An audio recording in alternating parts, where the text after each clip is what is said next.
It is no secret that I'm overweight.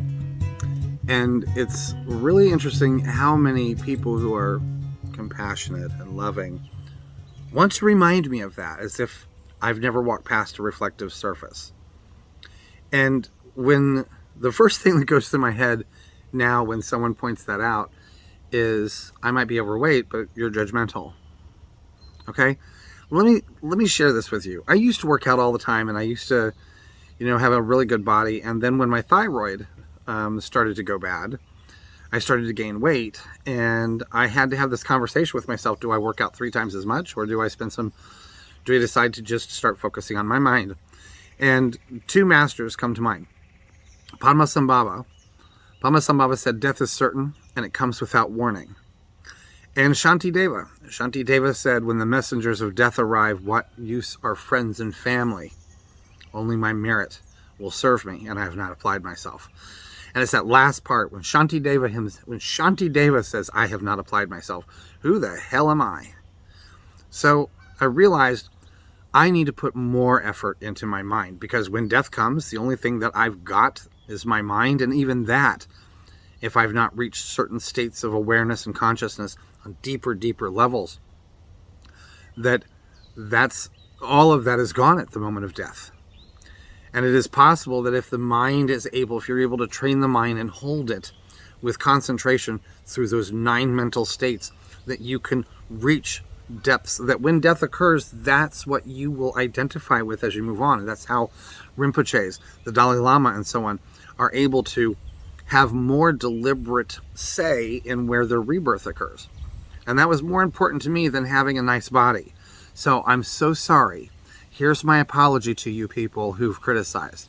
I'm sorry I'm not leaving you a pleasant corpse. I'm working about this. And that's what we all need to do. And so someone who, if that's the first thing you saw when you noticed me, and you said, oh, you're so fat.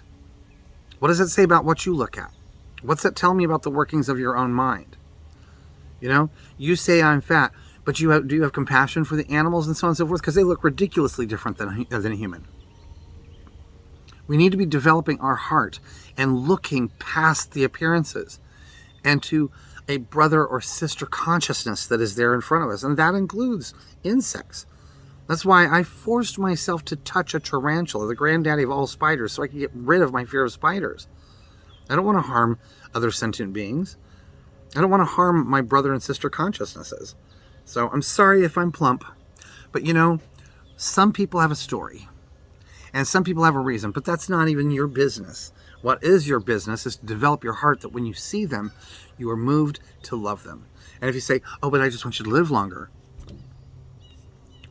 I could get hit by a truck. The guy that wrote The Joy of Jogging died of a heart attack while jogging at 55. Must have been the jogging that kept him alive so long. We need to focus on the things that are at us. I could get stung by some kind of weird creature that has a paralyzing bacteria in it and lose all my function, become paralyzed. And then I can't do anything with my body. I need to make use of the consciousness, the time that I've got to develop this mind. And that is so much more for me. It's so much more. It might not be for you. It's so much more important for me to develop my heart and my mind, because I'm hoping that will be the basis for a better next life for whoever this consciousness becomes. Because when Mark Moss dies, Mark Moss is dead. It's done. The personality dissolves.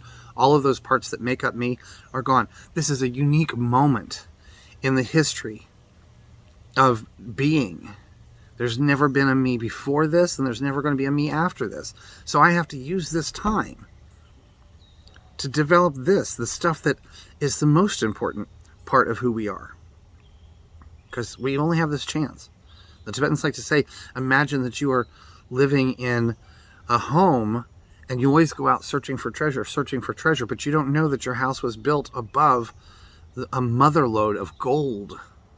Just beneath your home, just where you're at, is a treasure worth discovering. And that's what I spent my 20s avoiding Mark. I spent my 20s doing what everyone else said I needed to do, worrying about having a good body, worrying about having all these different things that you're supposed to have, ideals that we can't live up to. When I finally said, you know what, I'm worrying about Mark, I'm worrying about what's inside here, I'm going to develop that, that's when everything changed. We're chasing after the money because we think it's going to bring happiness. We're chasing after the Rolex watch because we think it's going to bring us happiness. We're having a great body so we can go out there and hopefully everyone's going to want us, and that wanting from others is happiness. None of it is. None of it is. It can't last. Things that are impermanent can't bring permanent happiness. They can't bring permanent anything. So we focus inward. Think about your heart. It is a much better reality that I'm living in now, that I don't have nightmares anymore. It's a much better mental landscape to peruse through because I don't deal with the sticky issues that the mind likes to hold on to like I used to. I wake up in the morning and I look at myself and say, we've got another day. There's another day to make a difference. Another day to reach somebody and to open their heart, open their mind. It's another day to make a difference, to spend time on myself and find new things about this consciousness. And can I develop more control of my mind? Can I develop more acquaintance with these energies that most people walking around are just, like Shanti Deva said, walking corpses. They're just moving about, spending time until death. We've got to get inside our heads and see uniquely this beautiful thing called consciousness and all the magic that it possesses.